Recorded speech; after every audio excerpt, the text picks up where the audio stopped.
Hello, everyone. Welcome to NuPath Live. This is Thursday, November 5th, and this is our, I think, now third episode using this new format. It's taking some practice, but I think we're doing okay. And this is our chance to connect with everybody out there, our staff who are so important to us, our family members who are our partners in everything that we do, and anybody else that is curious about what's going on with this organization. In the past, we have typically started by looking at data points, what's going on as far as number of deaths and new cases in Massachusetts.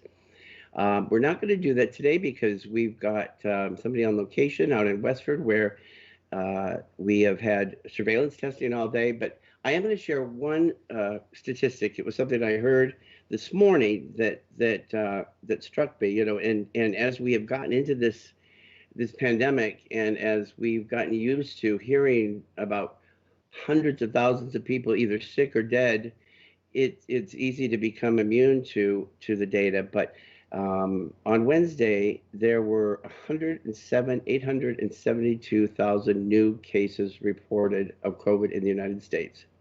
Let's say that again, 107,872.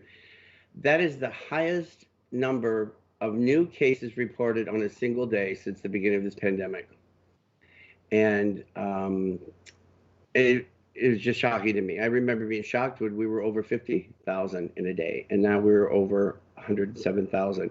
It's just huge. And, part of it is related to the increased and the improved testing that is happening across the country. But part of it also is that there is a definite surge now that is being seen across this country and frankly, across the world, which is why we are engaged in what we're calling surveillance testing. And this is the requirement now that organizations like NuPath test 50% of their employees every other week, and meaning that everybody gets tested once a month. And it has helped us find globally or across our industry cases that otherwise would have gone undiagnosed. So we're going to bring up Brian Calnan, who is up in Westford. Brian is the director of our Westford program. Brian, hi, good to see you. Hey, Dan, how are you? Welcome today. So glad to have you on. And it is a beautiful day out there. I wish I could be up there with you folks. I'm glad it wasn't a rotten rainy day like we had a couple days last week. How are things going? You're doing surveillance testing. I see that in the background. People are wearing their masks. I know you took yours off at my request because it was easier to hear you earlier when we were doing a kind of a practice. How's it going up there? It's going well. It's been pretty steady all day. We've had, I'd say, over 60 employees come to get tested so far today. And we're going to do the same process tomorrow and finish it off and keep moving forward. So it's a 2-day event, or is that how you're doing it? Yes. Yeah, Yep. 2 days. So people can come anytime, and it goes until 5 o'clock. Did you get tested? I did. And is it the one where you have to spit into the little vial? It absolutely is. I have the advantage over some here in Westford because I have an office I can go to, but I know. not everyone can do that. It's disgusting. Yeah, it's not the most fun. I would prefer the nasal, but not up to me. I would too. I something about just have somebody shove that swab up my nose, get it done with, than having to go in a corner someplace and trying to spit with a dry mouth.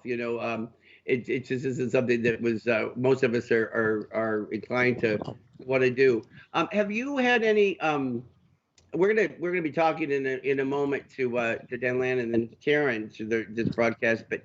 Have you had any positive cases in Westford since this has been going on? Not since we started the testing. Nope, we've been clean all the way through. Fingers Yeah. crossed. So tell me, beyond the testing, while we have you, what have things been like in Westford as during this reopening? How many people would you say are back on a regular basis, or how many staff do you have? Just rough numbers. So we have about 25 to 30 back on a daily basis. That's not including the group homes that NuPath supports. And then as far as staff, there's 4 or 5 on any given day, and then myself and Kristen and Stephanie and Joe also are kind of plugging in where we can. So of those 30 people or so, how many people are not back at this point? I would say it's probably in the 40s at this point, maybe a little under 40. So you maybe have fewer than 50% of your people back at this point. Correct. And Total. quite a few of those, Dan, are homes that are choosing to keep people home because of COVID and other reasons. So that's really cut into our numbers a little bit. Yeah. And it's hard to, we want to selfishly, not selfishly, but just from a business perspective, let's say, if you can say that, we want to get as many people back as possible because we are in grave financial circumstances at the moment, and so much of that is because we just don't have the attendance that we once did. We wouldn't have that much square footage. We wouldn't have as many staff on the roster if we had such a few number of people, but that's not how it's worked out. But at the same time, I think we've all acknowledged that in some cases, it's probably the best thing that those people are staying home. Would you agree? Yeah, absolutely. It's for people's health, but also just for programmatically here, keeping people masks on, keeping people with social distance. It's not easy with just this amount. If we had double that, I can imagine it would be even that much harder. And so for the families that have sent people back, I feel that we've done a good job of kind of holding to our promises that we're going to, manage things in a way that protects people's health and safety. The fact that we haven't had any new cases since we really started reopening, I think that has been pretty significant. Yeah, I think that's the systems that were put in place, and they were there for a reason. And as long as we stick to them and don't get lazy with them, I think we're going to be okay. Right. Well, Brian, is there anything that you need from us or anything that besides the obvious, more people coming back and all of your staff being able to fully return, but is there anything going on now that we can help you with while I got you on this line? No, just, support when we need it, and I'm not going to be quiet if I need something. So as long as you answer the phone when we call, we're good. Brian, you have been just a tremendous source of stable leadership there. We thank you so much for all you're doing. Sometimes it's Westford is a bit of a distance out of the way, but you've managed things with such a steady hand, and we just really want to thank you for your due diligence and your continued excellent performance. Thank you so much for everything you're doing for us. Thank you very much. And thank your staff for us too. You guys are really doing some great things. So thank you. Thanks, Dan. I appreciate it. All right. Bye-bye, Brian. Bye. All right. We're going to bring Dan Lannon up in a minute to talk to us. But I wanted to start out by reading an email that we got last week after our last NuPath Live. And this is from Chris Purley, whose son Brian attends our program in Westford. In fact, Brett told me that as we were preparing for this live broadcast, that Chris came by to pick up Brian and was asking whether or not we were getting ready for NuPath Live. So, Chris, Brian, Vicki, if you're watching, hello. I want to give you guys a shout out. Thank you so much for prioritizing this. You could be doing anything else, but last week Chris wrote, "Hi Greg, I NuPath Live and wanted to let you know how much we appreciate the weekly communication that keeps us informed. The transparency around the very difficult 2021 budget situation is very much valued. I know it takes a lot of effort to pull these off, so please pass on our gratitude to those involved." I appreciate hearing that because these do take some effort. We prioritized long ago that we were going to try to be as transparent in all things as we possibly could. And this pandemic really put us in a situation where we were scrambling to imagine how we were going to be able to communicate the important information on a regular basis. So this is how we've chosen to do it. And a lot of people are involved in making this work.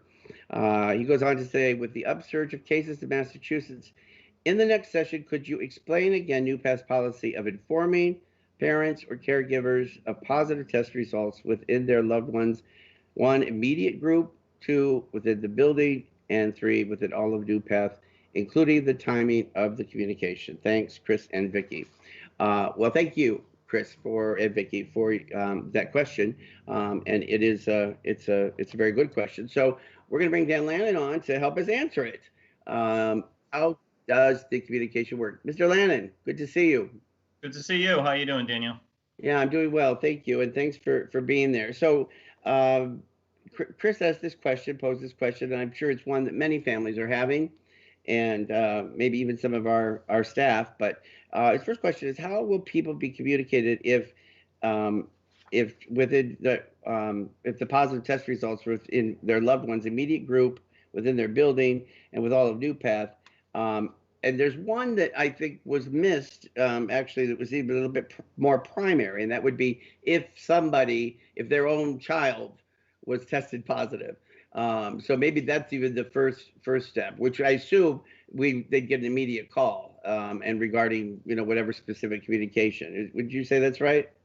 Yeah, correct. I know sometimes like we receive email notification, when a staff tests positive, or with an individual testing positive, the Board of Health has called, immediately after as well. And so they would certainly reach out to the family member, or, the residence where the person, gave that information as their primary address and contact. So, as you know, when you get tested, you have to put in the ways that you want to be notified if you are, tested positive. And so that's what would happen, and that's the same for the individuals that attend the program as well as us. They would, we'd work with their guardians or their group homes to make sure that the information is correctly linked. So.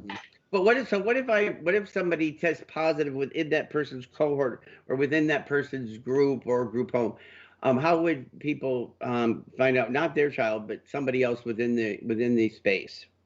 So I guess if I could walk through it for the NuPath sort of angle, and I'll walk through it two sort of scenarios within NuPath, right? So if a person lives within our residential home and someone who worked at the house or an individual tested positive, then we would immediately notify all the parents and guardians, as well as DDS, our funding source, and notify them that there has been a positive case, and if the son or daughter was in close contact. We would also and try to let them know through the contact tracing who else might have been in close contact or had exposure to.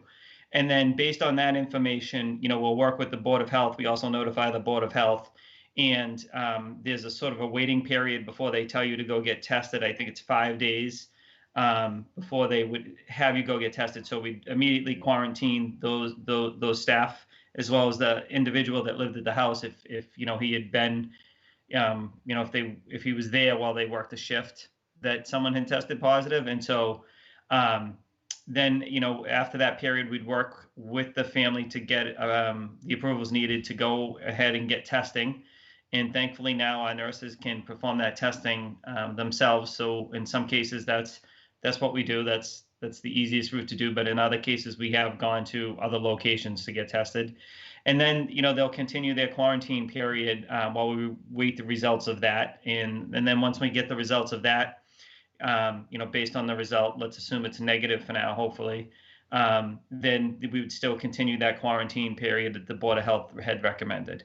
Mm-hmm. So that's if it's in a residential program. Right. I think the last part of Chris's question was if it's in, well, two parts, if it's in the building. So if you were in a day program, I think this is where we're still trying to figure out some of the protocols, because what the Board of Health has asked for may be different from what maybe some other agencies are recommending, because it involves many, many more people. So the idea that we're just automatically going to be shutting down the whole operation, we're still trying to kind of thread that needle, aren't we? Because one of the ways you've managed things in the day programs is having smaller subclusters or groups of people that come in direct contact with one another, so that if the idea being, and correct me if I'm wrong, that if somebody tested positive, one of those smaller groups, that it wouldn't necessarily be that the whole operation has to grind to a halt and that the whole place has to be shut down for 14 days or something, or maybe it does mean that. You want to talk a little bit about that?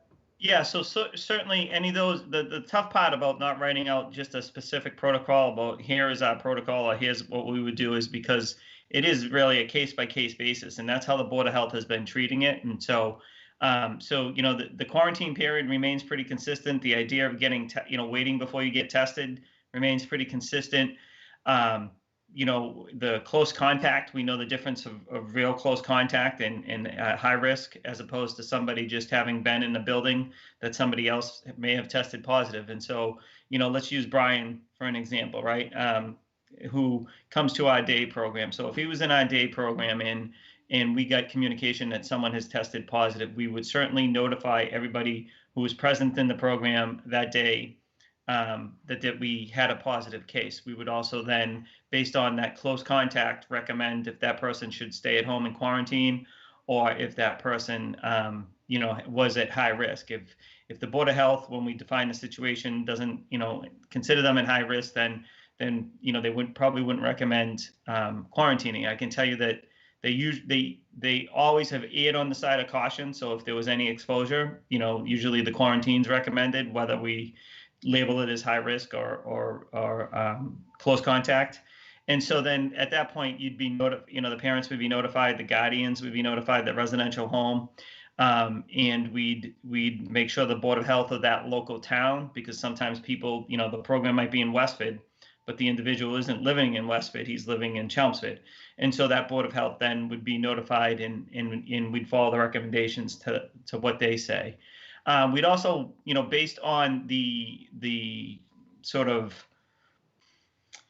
I guess you would say, based on if a staff tested positive and had worked a day throughout Westford and, we were notified that next day, then, we would enact the same policy, would make sure everyone's notified. We'd certainly get everyone, tested.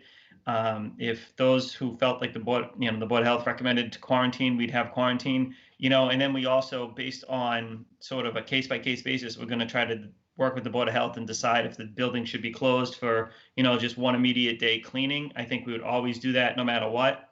But then above and beyond that is really, it's a judgment call at the time. And so that's sort of been pretty consistent with, all boards of health and talking this through and getting the pointers from them. And so we have some mock sort of possibilities that we work through, so that if this does occur, then we'll be able to make those decisions pretty quickly. But definitely the first and most important thing is making sure that the person who tested positive and anyone who was exposed to that positive, that we are able to reach out to their family members and guardians and make sure that we communicate that and try to work through what the next steps are, based on their particular exposure. Mm-hmm. All right. Well, thank you, Dan. I think that provides some good information. If I'm a family and I've got my son or daughter attending a program, I want to at least be aware of it. And some families may say, oh, I'm going to keep my kid home, I don't want them coming back. But our pledge is that if we're saying it's all right for your kid to come back, then there's many things that we've considered in making that decision. And if we're remaining open, then in all likelihood, we feel this is something that was very carefully contained, as far as lack of exposure. So. Right. And also, that's why we would communicate it right away to families and to guardians, is because they might choose to say, hey, I'm just going to sit the rest of the week out. Yeah. You know what I mean? And we'll start again next week. And we have had people come in who, parents and residential staff at other group homes and everything have done a great job. If an individual, is not feeling, 100% or has any little symptoms, there have been people that called and say, listen, I'm just going to keep, I'm going to keep my son or daughter home today and just to be safe, and I'll communicate tomorrow with you, and a lot of times it's, they've come back, the next day and it was just allergies or it was just, something. It hasn't been anything. So we're lucky. We're lucky in the day programs, knock on wood, both in Woburn and in Westford. We haven't had any positive cases, staff or individuals. and and just like we have throughout the whole time of the unity forums and the town hall meetings that we've had, we've notified people of agency-wide positive cases that we know about. And today we found out about one at one of our residential homes, and so everyone at that residential home has been quarantining. We've notified all the family members, DDS. We've also, nursing has gone out and done testing for those groups of people and staff. And so then we also had another positive case on Tuesday at another residential home, and the same thing. All those people home, quarantine, already tested by nursing, Board of Health notified, and we just, we're waiting the results of that testing at that group home. So both of those two staff, right? Yeah, both of those were staff. Yes.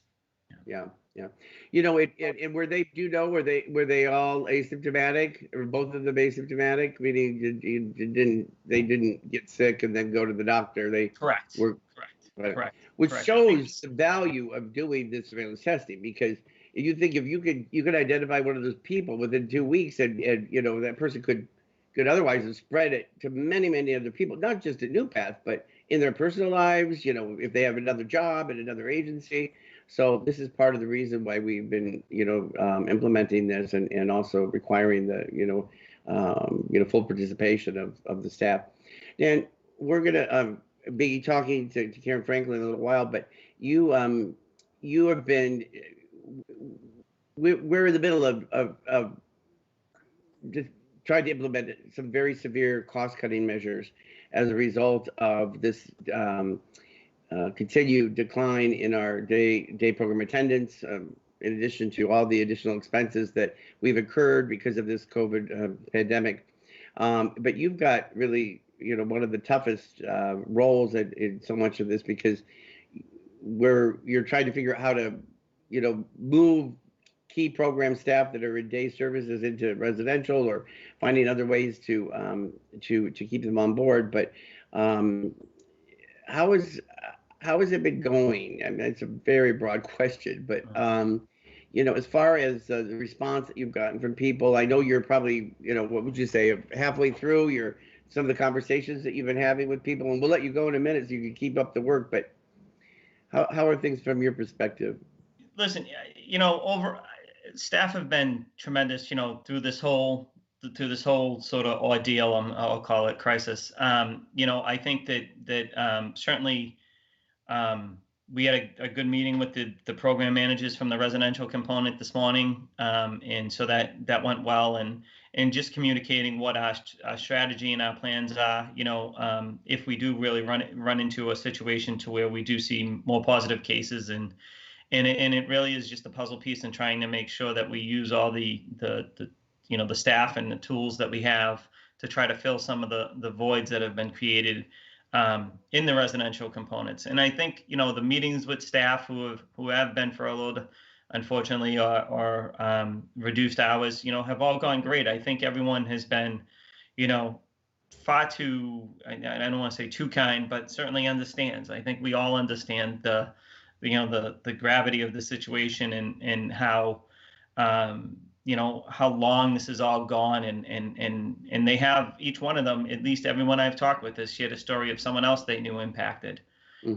Whether it was a reduction of hours, or a reduction of pay, or lost their job completely, or looking for a job in right now in this the environment we're in, Zoom after Zoom, and then not getting communication back. And so I think the calls were not ideal, and the people we're talking to is never the most comfortable situation. But I got to tell you that people have been very gracious, and understands the predicament we're in, and certainly without even saying it, I think that a couple of them said I thought NuPath would be doing this a couple months prior, based on some other agencies that they know in the field, or people that they've known in the field. And so so I mean, it's something that we hope to bounce back from quickly, and remain nimble, and there are roles to be filled still, and we've tried to let people know that, what I mean, that if their regular schedule is interrupted, or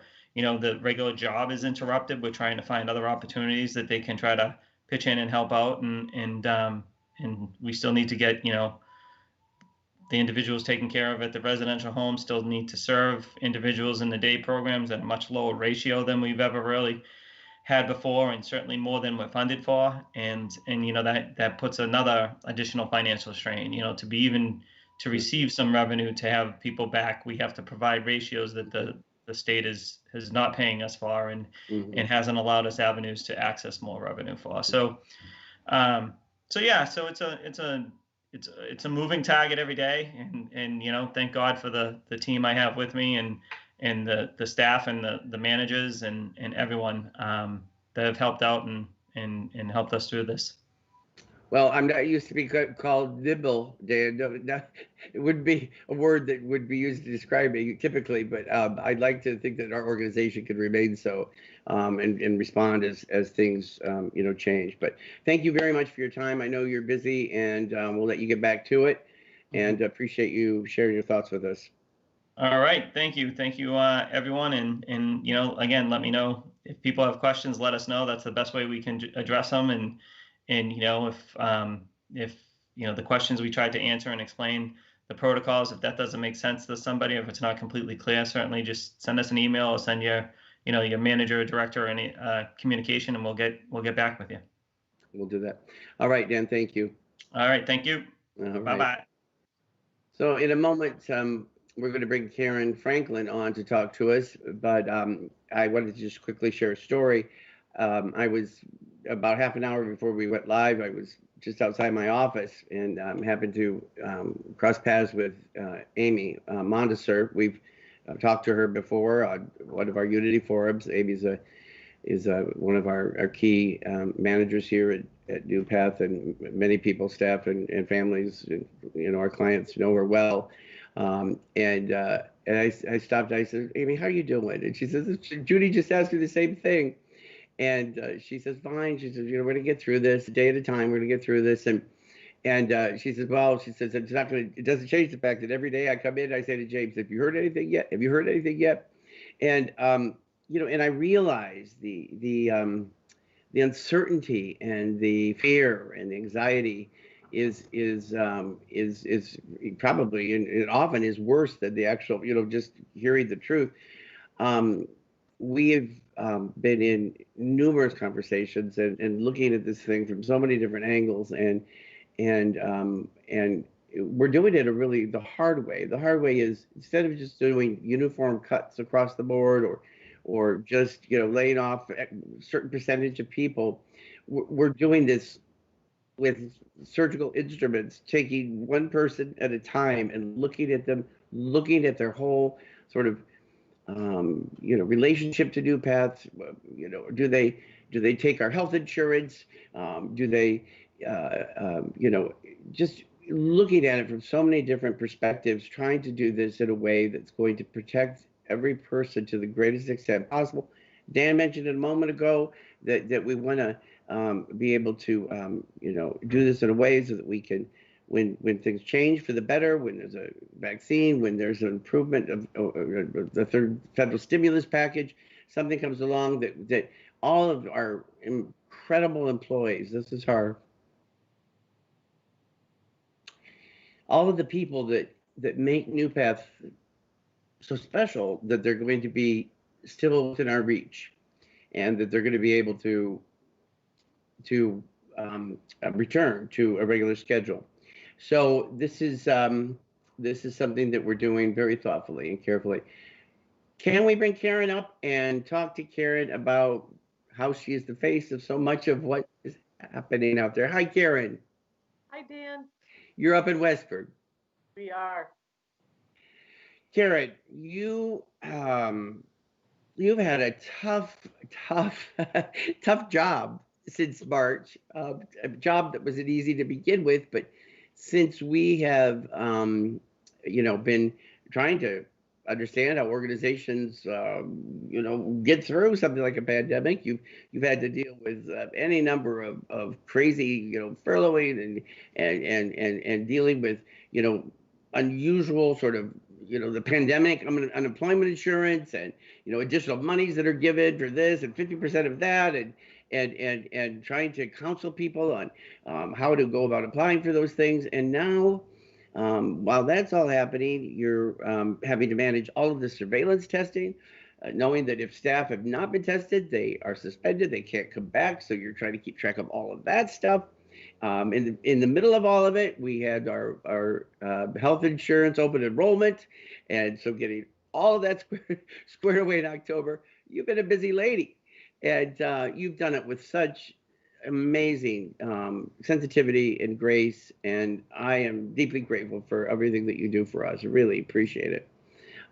Now we are entering into something that no manager, at least no leader that cares about his or her people, but ever have to do, and that is looking at this, contraction, if you will, of how we are going to just face the fundamental facts that we do not have the money to keep everybody on board as we once did, and how we do this in order to prepare a budget for 2021 is going to require some deep cuts that affect many people. And you have been our sort of forward-facing NuPath kind of connection in implementing a lot of this. Will you talk to me a little bit and share with people how it's been going in broad terms? We like I said, this isn't easy, and it's not easy on you either. How have things been? So I'd like to touch on some things that you said and some things that Dan said. So one of the things we keep talking about this because we care. You mentioned something earlier where some people are feeling anxious. So we're trying to get the communication out. We're trying to be transparent, but sometimes transparency can cause that anxiety. And the message, so there's two parts. The messages that we've been trying to relay as we speak to people is this is something that we're trying to do to save jobs. And it's just like you said earlier. We could have eliminated jobs, but we chose to look at other avenues.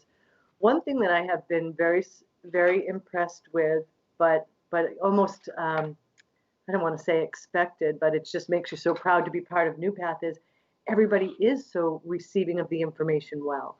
From unionized staff, as I've talked to them, when I've had to say, hey, your health insurance is running out, or give them some bad news, the feedback that I've gotten is, oh, don't worry, NuPath has been great. Like almost not even upset about the news that I'm just telling them, just saying that we've been great so far. We gave so much for so long.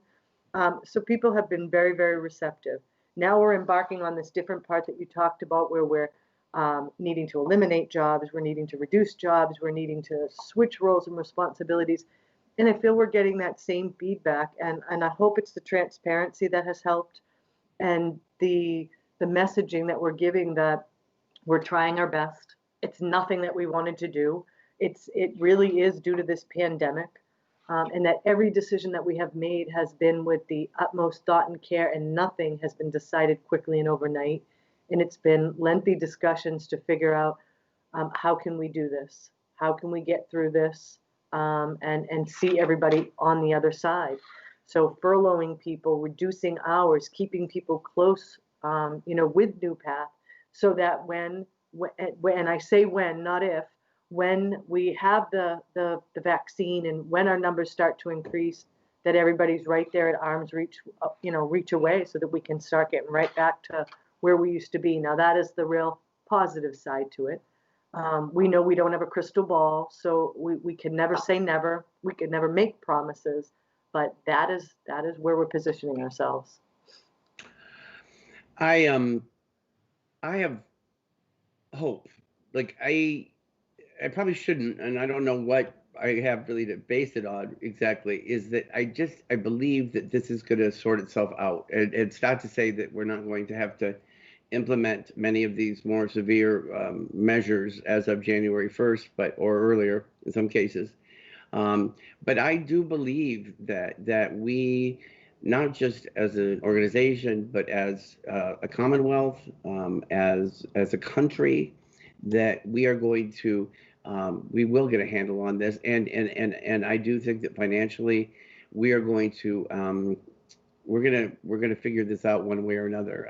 This population that we serve, people with IDDD. They're they're among the most vulnerable citizens of Massachusetts and the United States, and I'm very proud to be a citizen of Massachusetts anyway, where we have some of the very best supports for people with developmental disabilities, and I believe we have a governor and a commissioner that knows that and understands that. So I know that nobody wants to see programs closed, and so there's a lot of advocacy happening even as we speak at this moment. In fact, tomorrow I am going to be on it's called the Coordinating Council, but it's for ADDP and key members from the Commissioner's Office, down Central Office for the Department of Developmental Services. And we're going to be talking about the needs that we have and what can we do. So my message is to the organization, to you, and to everyone listening that this isn't something that just is a sort of a fait accompli. That it's sort of okay. This is what we got. We're gonna have to lay off all these people. No, we're fighting like mad, like trying to figure things out, even as we're doing this. So it's kind of battling on one front with the expectation that it will never happen, that we have to make these cuts, and on the other hand, accepting the fact that this is a reality, that I would not be doing my job if I wasn't preparing for the worst. And by doing it the way we're doing it, I feel that our likelihood is increased of weathering this with, the wonderful staff returning back, or their schedules returning to more regular times. Karen, one thing that you had mentioned, the uncertainty, the anxiety. If people are really worried out there, or they want to know, I'd like them to believe or to know that if they have a question about their job specifically, they haven't heard yet, that they could call you or email me or call me or their supervisor, and I don't want anybody suffering in this, because this uncertainty is what makes it so hard to plan for anything. But am I right in saying that we made the decision that for this first phase anyway, that we are going to try to not make any of those sort of layoffs or changes to the residential teams that are going to be boots on the ground, like confronting this this pandemic and the potential surge? So in other words, we're not going to be reducing the program manager's hours or anything like that at this point, correct? Because we're really understand that this is where the the heavy traffic's going to be if we go into this long, dark winter, as they've been telling us we could possibly be facing. Is that right? Right, that's correct. And Dan Lannon was able to speak with everybody directly this morning, which I think was super helpful to put anxieties at rest, because they heard the town halls and the mention of 20% pay cuts and things. And Dan explained how he was able to, along with the executive team, to crunch the numbers, what he needed from them as a team, and how he could not do that during this phase. Again, goes back to what I said earlier, making no promises, but Dan Lannon always said from the beginning, we can only report today on what we know today. Mm-hmm.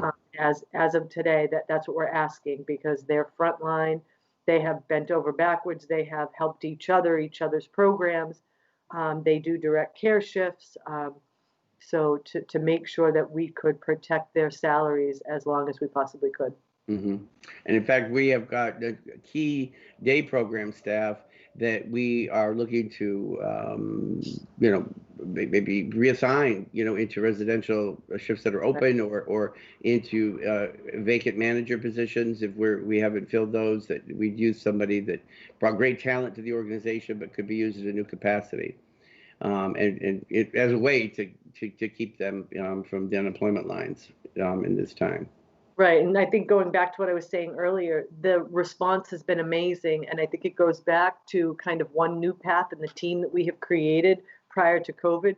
People want to stay connected to NuPath.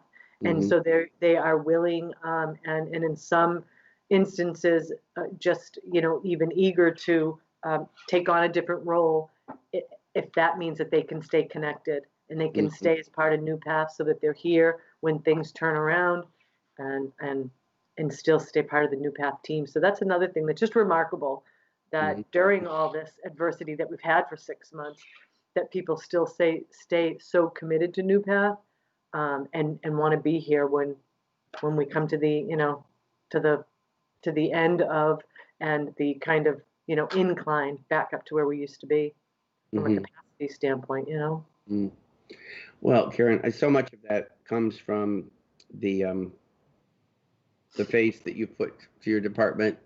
I think that a deep part of the connection really comes from your sensitivity and your kindness and your compassion that you show, and that means so much to me, because that is an extension of being, and I appreciate the what you've done for people. So thanks so much for that and for your time today. Thank you. And going back to what you said, please, if anybody has questions, I love talking. I love to talk to people, and I love to put people's minds at ease and help them understand things that could be a little complicated to understand. Okay. Well, thanks again for your time. We'll talk soon, okay? All right. Thank you. Okay. Bye-bye. All right, guys. This is we're going to be wrapping this up. I want to tell one quick last story before we kind of conclude. So on Saturday, it was so cold on Saturday, but I sent out a little short video to NuPath staff where I kind of botched, but not really, but sort of the 6 core values. I put a car magnet on the back of my car, and so then Sunday night it was raining and my car was parked. It was here in Woburn, my place in Woburn, and it was about, I don't know, 9 o'clock at night or something, and a car coming down the street hit my car and 2 of my neighbors' cars. Hit my car so bad it flipped it from, it was parked perpendicular to the street, flipped it so it was parallel. Nobody was obviously in my car around, but I remember, and then the cops were there, and we had to get AAA, and they were going to tow my car to a lot and everything. And as my car was going, just as he was getting ready to tow it away, I realized that I still had my magnet stuck to it. It's like, wait. So I'm in the rain, climbing up to grab my, the magnet that talks about the one NuPath. I'm going to hold on to that. I'm going to hold on to the magnet, and I'm going to hold on to the philosophy, to the promise of what it means, one NuPath, that we're going to get through this. We've got this. We've got this, guys. We're gonna take it, as Amy said earlier, day at a time. We're going to be looking carefully, weekly, monthly. We're going to implement this first set of cutbacks and look at it again after the first quarter. Anything, the minute we can start to pull back on some of these severity measures, we're going to do that. But the goal is that we will get through this together, and that we will emerge on the other side, and that we will, it's going to be a whole new world, but that we will return to the prosperous achievements and success that we have been so proud of, and that have so long defined who we are, and that will once again be a proud part of our legacy. So thank you all who are watching today. Thank you to all of our staff. I love you guys. You're amazing. Thank you for your cooperation and your understanding. And to our families, thank you for your support. And we need us all to be together. One NuPath. We got this. See you later. Bye-bye.